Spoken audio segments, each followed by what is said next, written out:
Hello, everybody. It's me, Shannon. I hope I sound a little better than I did last week or last time. I still have this ridiculous cold, so I apologize and hope you can hear me. So today we're going to do our open house safety part 2. This one is a little bit different than last time. Last time we really got into setting up an open house, doing the open house, looking for an out if you needed to have one. This week we're going to check out some crimes that have a tendency to occur at open houses. So welcome to the Safe Realty podcast with me, your host, Shannon Cutler. I am on a mission to educate my listeners so they don't become the next true crime news headline. As a former police officer with over 18 years of investigative experience, and now a real estate agent on Vancouver Island, hello, I guide realtors on how to handle their own security in vulnerable situations and how to establish best safe business practices. If you enjoy learning new tools to improve your safety, I'm going to ask you to follow this podcast and share it with your friend. You know what? Even better, play it at your next office meeting. Then you get it in front of as many ears as possible. Today, we're going to talk about distraction crime and casing. I think we'll start with casing, and then I'll tell you a little story. So every time I think of casing, I think of the Home Alone show, like the original Home Alone that we still watch 4 times a year every Christmas, and Rent 4 times a year. I don't even think we have a DVD player anymore to watch this show, but we watch it. So the bad guys at the beginning they're pretending they're police officers. They're going house to house, talking to people. Hey, folks, Merry Christmas. You're going away for the holidays? Well, don't worry. We're in the neighborhood helping you out. So these guys are going in. They're pretending to be somebody whom they're not, and they're checking out the house, all the valuables, all the goods. Maybe they head into the bathroom, see what kind of prescriptions are hiding in there, valuables, whatever the case is. Then they sit in their van on the road, and the Home Alone bad guys are watching to see who leaves, who has automatic timers on their lights at Christmas, and they say, okay, watch this one. And they watches the one house, and then 3, 2, 1, the lights go on. And then he watches the next house. 3, 2, 1, the lights go on. And they're on timers. Super smart for people to do that. But these bad guys are watching. They're casing the neighborhood to see who's gone, to see what they have in each house, to see how they gain access, alarm systems, dogs, who's home, who's watching, all of the things a bad guy would need to know to safely, on their part, break in and steal all the good stuff. So open houses are a super venue for casing, which means it is an open house. The door is open. The public and anybody is welcome to come in and have a look around. This is an interesting concept because you're essentially saying, like, this house is open to the public. If a person who didn't have the right to be in your home entered your home without permission, it would be a break and enter and into a dwelling house, which is a super serious crime. It's your home is your most private space. And so an open house, you're inviting anybody and everybody to come in. So people do come in and case these houses. I know with I shouldn't say the advent of the internet because it's been around for 25 years or more now, but with the extensive amount of information and photos online, a lot of bad guys could see what's in a home just from these photos. However, you can't see everything, specifically maybe the ins and outs. You can't maybe see you can't see what's in the bathroom behind the cupboards. Maybe security system isn't a big feature if it's not something that's advertised. So these guys and girls are coming in. They're making themselves welcome by having one of your cookies and wandering around. Now, the goal of these people coming in during your open house is for the purpose of casing, to do a recce, to do research. They are researching. Wish they would use their time management skills for good rather than evil, but they don't. So that's part of the nature of crime. So these bad guys are coming in. The goal is to gain information. They're gaining information from you. They're gaining information from what they see in the house. They're gaining information from perhaps the neighbors. And it's just a way for them to be able to set up their crime. So you'll find that unless they're super smooth, which most of these idiots aren't, is you'll find them coming in and asking inappropriate or odd questions. Like, what is the security system like? Well, if it's a regular house, it's a regular security system like anybody else. It's not a question that you would expect somebody to ask. If they have a security system, that is a question that sometimes some people ask, but it's also with the way that we can add a wireless security system in a home now. It's not something you see people typically asking a lot of. They ask about cameras, about recording. Is this place vacant? Is the owner living here? Like, what difference does it make to you? They will potentially be taking photos or videos. And they may even use the excuse like, oh, my friend or my sister or my partner isn't with me, so I really wanted to take a video to show them the house, on FaceTime or whatever the case is. They will notice expensive items rather than the age of the hot water tank or the age of the windows or the beautiful granite countertops, the things that most people notice. And they sometimes will appear out of place. So if in fact they ask you these questions, you don't have to answer those types of questions. If they start to get questiony and you're starting to feel uncomfortable about the reason for their questions, my advice would be to say, hey, some of these questions are, maybe very important to you. Now, I represent the seller, so my suggestion to you as a potential buyer is please reach out to your real estate agent and have them bring you in for a viewing. And then you can get answers to those questions, and your real estate agent can get answers to those questions. If they say they don't have an agent, that's fine. Please, what's your name and phone number? I can refer one to you that knows this property. Perhaps they can book a showing and bring you in. But don't get into this answering these questions that you feel are not appropriate for the type of situation. You're in an open house. Open house is somebody coming in, taking a quick looky-loo, calling their agent and saying, yeah, I love the house on Jones Street. Let's go in for a private showing. Or calling their friends in the neighborhood saying, oh, I finally got into the house and it's not as nice as you think it is. Or, oh my God, they have this beautiful bidet in the bathroom, and they're just looky-loos. So they're either serious or they're just driving around having a nice Sunday and checking the house out, or the bad guys. And the bad guys will most likely be fairly obvious to you. Taking photos or videos, stop that.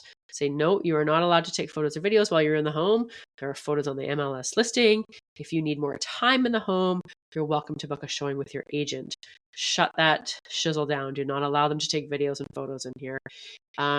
Even a FaceTime showing, I would suggest is not appropriate, given that there's probably other people in there, and for privacy reasons, do not do that. If they notice the expensive items, don't hesitate if there's a way for you to put your phone up and fake a call or fake a text and take a picture of that person for the potential that they may come back. And if you are uncomfortable with somebody and they're not asking appropriate questions, like we talked about last week's show, don't hesitate to grab another couple or person that's in there you feel is a safe person to say, hey, can you wait with me while these people leave? Or I'm going to ask them to leave. Can you stand by me? Or just ask those people to leave if you feel like they're not asking appropriate questions. Sometimes these people will come in twos, or they'll come in twos or threes, but as separate groups. So you'll get a male and a female together, because couples sometimes appear less scary, which is not the case, because we have lots of serial killers that work in pairs. Or you'll have a group of 3 come in and 2 will go one way and 1 will go another way. We're going to cover that next, but just keep in mind, if they ask to use the bathroom, they may be going through cupboards, seeing what pharmaceuticals are in there. Typically, pharmaceuticals are one of the most stolen items at an open house or at a showing. They're easy. Just something to keep in mind. So that's casing. Casing is just doing research, bad guy research, to see what's in the house. You know, if you're doing the right thing by your sellers and taking appropriate listing photos and prepping the sellers for open houses and showings so that all their personal and expensive things are put away, you know, you shouldn't have too many issues, even if somebody does come in case. But do keep in mind that this happens, and it happens at open houses all the time. So yeah, that's probably where we will leave that. I just really do get the vision of the 2, Merv and what was Harry and Merv. That's it. Harry and Marv, the 2 bad guys from Home Alone that are driving around the neighborhood, watching homes, going in the homes to see what's actually in there, what kind of security they have. Do they have timers in the wall? All those things in preparation for, perpetrating a crime eventually. I'd like you to take a quick moment to share this episode with another agent you know who is heading out to set up an open house or start showings right now. It only takes a moment to share, and that means somebody else will get this information that will help keep them safe, just like you have. Now we're going to chat a little bit about distraction crime, which can also occur during casing, and it can also occur as standalone crime. When I was working, I think I was working drug section, but it was a Sunday night, and it had nothing to do with drugs, but it's just that I was working, and that's what I was doing at the time. The police got a 911 call that a woman had been taken against her will and thrown in a car and was being driven down the highway. Now, all hands on deck. Everybody is lights and sirens trying to find this woman to help her. And there is the odd call from different numbers and different voices that says, "Oh, I've just seen a car driving at this location with a woman looking like she's screaming for help." So all resources are now going to find this woman and heading south on the highway to locate this car to help her.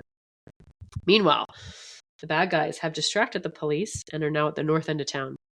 And they break into the shopping center and specifically into a jewelry store. They smash the windows, they smash the cases, and then they steal all the jewelry and run out while the police are all chasing this car that is pretend. It's a complete fabricated story. There is no woman that's been kidnapped, but everybody's looking for her. Meanwhile, the bad guys have free reign at the north end of town to break into the mall, into the jewelry store, and get away with everything all at once while the police are distracted. The reason I tell this story is because this can happen at an open house. And it has happened at my open house once where 3 people came in. One person went one way, and the other 2, male and female, asked me questions and kind of blocked my view of this other person. And there was a lot of people in this home. It was a very busy open house. So I did pull myself away from these people and asked the group to stay together. Now, I didn't know for sure that they were there to distract me, to steal anything, but it just was a little odd. And there was 2 males and a female, and it, not saying that never happens with coming into a house to look at a house, but it is a little bit more out of the ordinary, and anything out of the ordinary is something that we pay attention to. So oftentimes, depending on the type of neighborhood you're in, people coming to do a distraction crime will often arrive on foot. In our areas, like where I work specifically, that is less likely to happen, and they may travel, or they may together in a car, or they may drop one person off like a block away to walk in to pretend they're not together.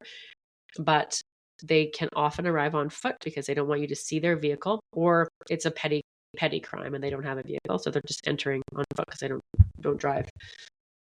Often work in teams, so they could work in 2, 3s, or 4s, and often they will arrive separately. They can appear overly friendly and like phony friendly, where they're so focused on this one thing, like, oh my gosh, I can't believe this light above the dining room table, and focus, please come with me and explain this to me, or explain how they did this tiling this way, or this hot water tank in this closet, please show this to me because it's so important to me. And they can appear so overly friendly and focus on one thing to keep you busy while their partners in crime are either committing crime or casing, like we just talked about. They will split up. They will one or more will distract you, and then the other people will go and commit the crime while you're in the house. They can often overwhelm you with questions, like I just said, really pulling the focus on them in a narcissistic way. Really, and again, can appear super friendly and nice, but it's often over the top. So make sure that you're dividing your time. It's okay to say, hey, you have so many great questions. Thank you so much for the compliments on this house. It is a beautiful house. I got to deal with all the other people in this property. Keep an eye on everybody, talk to everybody, enjoy your showing. If there's specific questions you have, here's my card, reach out to me. You can come back at another time and view the property, or come back with your own agent. Don't hesitate to give them a shit sandwich. Compliment. In the middle is the hard truth. Beat it. I'm not interested in your dumb questions because I know they're not valid. But on the outside, you're showing them what a great question, or those compliments. The seller is going to appreciate those compliments on this house. I'm sorry I don't have more time just to spend with you, but I'd love it if you'd book a private showing of this property at another time. And that's kind of a way to nicely say, beat it, get out of my face. So oftentimes they won't let you walk away. Like I said, they're really trying to distract and to pull you away while something else is going on. And then they will leave abruptly. You'll notice a shift. That's my finger snapping. You'll notice a shift in the energy. You'll notice a shift in their behavior and in their interest. All of a sudden, boom, the interest shuts off and they leave. Oh, something came up, we have to go. Or they're just like, oh, thanks for your time, and they leave. It's very obvious. It has happened. I've noticed that kind of thing before in open houses, especially really busy ones, because then they can kind of blend in. If they're the only people in the house, they often can't blend in. So they will often attend either an isolated property or a very busy open house. So keep that in mind. Don't be afraid to just say, I have to divide my attention among everybody. You're welcome to take a card and schedule a private showing at another time. Now, again, we are talking about, why are they in here? Maybe they're just driving by. Maybe they're hitting all the open houses. Maybe they've seen something specifically online that's drawing them to this property. So when you're taking your listing photos, remember, you are showcasing this property. You're showcasing the house. You are not showcasing the fancy art. You are not showcasing the collector's cars unless they're going with the house. You are not showcasing the booze collection. You can show a bar. You can show a jewelry drawer with virtual jewelry, with virtually staged jewelry, and say that it's virtually staged. You can show all these specific types of aspects of the property in a safe way. We don't need to be narcissistic and fancy about it and say, hey, everybody come see how good I look in this $20,000 or $50,000 or $100,000 watch that's sitting in this drawer. And that is gone on the open house. So be mindful and on how you present the property and what you're presenting. Are you representing the watch or the seller and trying to get them to sell this beautiful house with this master walk-in that has these jewelry drawers? Let's open the jewelry drawer and have nothing in it. Or on the bottom, say virtually staged. We don't want to draw in the wrong types of people. We want to draw in the right type of people that are interested in purchasing the property and the home and paying the value, not in coming and stealing the stuff from your sellers. I think that really covers the casing and distraction. They're kind of work together depending on what it is. casing can be a separate entity than the distraction crime, but sometimes people coming into case will also bring partners to distract so that they can properly case. And the most perpetrated type of crime that I typically see at open houses is very low-level theft of prescriptions, the odd, something off the counter if they saw a handful of change, or if they found something small that was valuable that they could pawn or get rid of. But, in a higher end area, you may find people coming in for a specific item that they've seen online. So be mindful about that, and be mindful about how you're running them. If there's interest, we could even talk more in depth about this in the future, about really how we break it down to ensure that all the property is protected. And down the road, we will do an episode on crime prevention through environmental design, which is designing your environment so that we can prevent crime. I just said that in another way, prevent crime from occurring just by altering our environment. So we will talk about that in a couple episodes from now. If you have a story or tip to share, please reach out to me via email or social media. Your experience, your tip, your information could really help someone else, and it might even be featured in an upcoming episode. Links are below in the show notes. Please leave a rating and a review so that others can find me and learn ways to keep themselves safer. And if you've learned anything in today's episode, if you feel it's of value to you, please send this show, share it with a friend, a colleague. I know that everybody will get a little something out of this. Even suggest that you play it at your next office meeting. I hope to see you all very soon. Be safe, everyone.